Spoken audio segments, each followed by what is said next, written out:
Hello dear students, I'm your English teacher Gajanan Bhathe.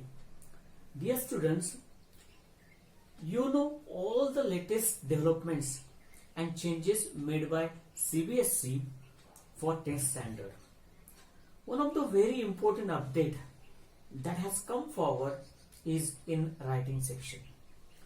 Instead of story writing, CBSE has introduced a new concept, analytical paragraph writing or data interpretation for 10 marks. So it becomes very important to know the ins and outs of analytical paragraph writing. But students, we have found that many students are confused between analytical paragraph writing and paragraph writing. So let's learn what is difference between analytical paragraph writing and paragraph writing. Data interpretation is a method that is used to derive useful information from a collected set of data. This collected data could be in the form of a pie chart, graph, table, etc.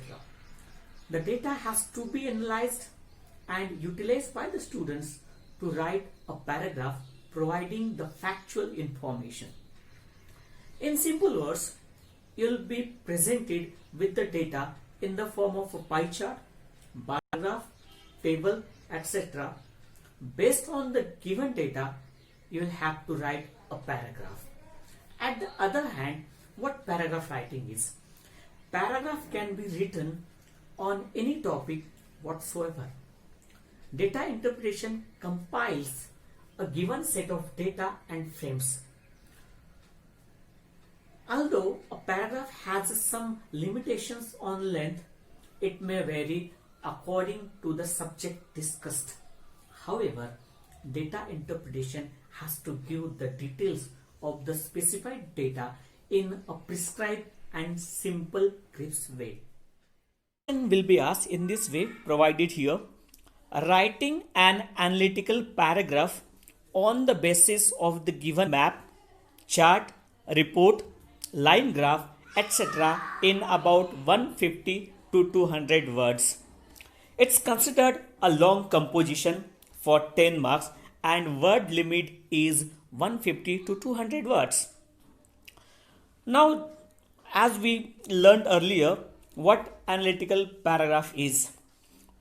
Analytical paragraphs analyze the given data in various forms, charts, maps, reports, graphs, etc. and these support the thesis by providing specific text evidence through paraphrasing. Now there are four types of analytical paragraphs or four types of content is used to ask a question: charts, graphs, maps or reports. Now this is the pie chart, example of pie chart. In this way, pie chart will be provided, factual information will be provided, and on the basis comparatively you have to write a paragraph. So a pie chart. Secondly, it may be a line graph. Now as provided here in the line graph, Japan, Sweden and US, the population aged 65 and over between 1940 and 2040 in 3 different countries. So this way line graph may be provided, or a bar graph can be provided, or a map that can also be provided, and the factual information provided here you have to utilize and have to write a paragraph. Or sometimes it may be a table chart, or sometimes even a report, a content or some factual information based on report can be asked. So before we start it, how to analyze, what content is provided, what graph is provided, so whatever factual information provided in any form, how can we analyze it? First, what kind of data is being shown, that we have to understand the nature of the data. Second, question is, what are the units of measurement? Is it amount, percentage, or age, etc.? Number of variables being compared, whether two number of variables are compared or three, that we have to understand. Does it change over the time? That also a thing to be considered. What are the periods shown, whether it's past tense, present tense, or future tense? Then what is the general trend, whether it's increasing, decreasing, etc.? You have to understand it. Are there any large difference between the variables or data? We have to understand the difference of the data provided. Is there any similarity between the data? Where there is similarity, where there is difference, all the things we have to consider before starting the paragraph actually.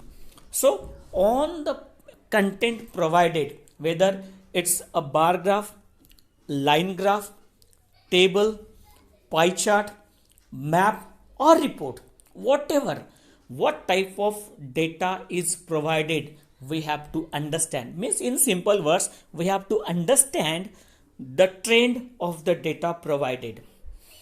Now, when you start writing analytical paragraph, first of all, it's very important to understand the body and structure of the analytical paragraph because it carries marks.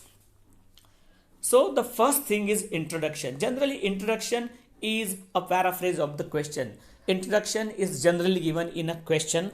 We have to paraphrase it and we have to write. It may be in a couple of lines. The second thing that is a part of body is overview. Now what overview is?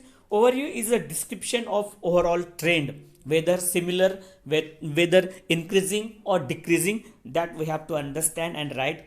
Then the first body paragraph that describes the first grouping of lines having similar trends or values. The second body paragraph that describes the second grouping of lines having similar trends or values. And finally, the third one is the conclusion. Now, on the basis of this information, just check out one example that's been given here. The line graph below shows changes in the amount and type of fast food consumed by Australian teenagers from 1975 to 2000. Summarize the information by selecting and reporting the main features and make comparisons where relevant. Now see, if you observe this line graph, then you find that since 1975 to 2000, then the consumption of pizza, fish and chips, hamburgers by teenagers has been provided. Now on this basis of the information, we have to write analytical paragraph. Now the first thing that begins with introduction. After observing what we found here, you need to begin with 2 or 3 sentences that state that the line graph shows. Means overall, we have to introduce the graph, what the first initial impression we have there. And what is there? Here is an example for the above line graph. The line graph compares the fast food consumption of teenagers in Australia between 1975 and 2000, a period of 25 years. Generally, the introduction of the graph we can find as a paraphrasing of the question. Actually, it's provided in the question. Now body. You can now give more specific details in the body paragraph. Look at the graph if you observe what things are similar and what things are different. As we have already identified in the overview, the consumption of fish and chips declined over the period, whereas the amount of pizza and hamburgers that were eaten increased.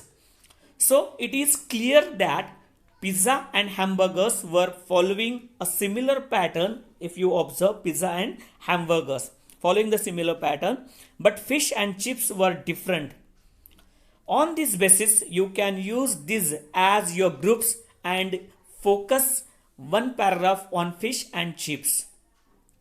So what overview we have? Now we can start the first paragraph. In 1975, the most popular fast food with Australian teenagers was fish and chips. Being eaten 100 times a year, this was far higher than pizza and hamburgers, which were consumed approximately 5 times a year.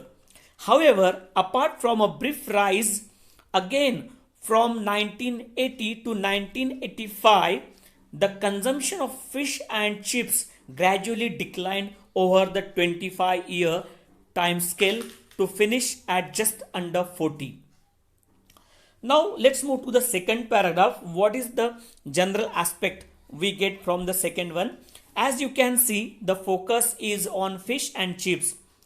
This does not mean you should not mention the other two foods, as you should still make comparisons of the data as the question asks. Now for the content for the second paragraph we have, in sharp contrast to this, teenagers ate the other two fast foods at much higher levels. Pizza consumption increased gradually until it overtook the consumption of fish and chips in 1990. It then leveled off from 1995 to 2000. The biggest rise was seen in hamburgers as the occasions they were eaten increased sharply throughout the 1970s and 1980s, exceeding that of fish and chips in 1985. It finished at the same level that fish and chips began with consumption at 100 times a year. Now after the two paragraphs, now let's move to the conclusion or overview. Now what overview or conclusion we have for this paragraph? Overall, the consumption of fish and chips declined over the period, whereas the amount of pizza and hamburgers that were eaten increased. Means it's simply the sum up or the conclusion of the content information provided. Now while writing analytical paragraph, there are some points which should be considered. The first point is, don't go beyond the scope of the graph given in the question. Means you don't have to add your own information or your views. Only the information that can be deciphered from the graph chart directly has to be written. No need to write the headings of individual paragraphs. Now which individual paragraphs? Means body or introduction, para first, second para, conclusion. This type of bifurcation is not required. These are only the explanation. Just remember them so that you can structure the answer properly. And the third one is, stick to the word limits. Means it should not be exceeded. Okay, there is some specific vocabulary that can be used while writing the analytical paragraphs. Now here are some of the examples. Suppose it's relating to sales.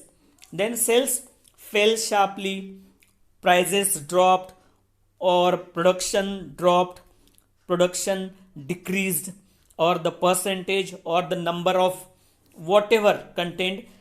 The verbs can be used: fell, dropped, rose, decrease, increase. Some adverbs can be used: slightly, sharply, steadily, significantly, dramatically. But always remember one thing, that you have to use the appropriate tense according to the information or factual data is provided. There are some adjectives and nouns can be used. There is a slight, gradual, dramatic, steady, rise, fall, drop, decline, or some phrases: in sales, in the price of, in the rate, in the number. In this way, some of the phrases, some adjectives and some words can be used. Now there are some linking words which are used to link the paragraphs and the overall information so that there should be unity of the content. Some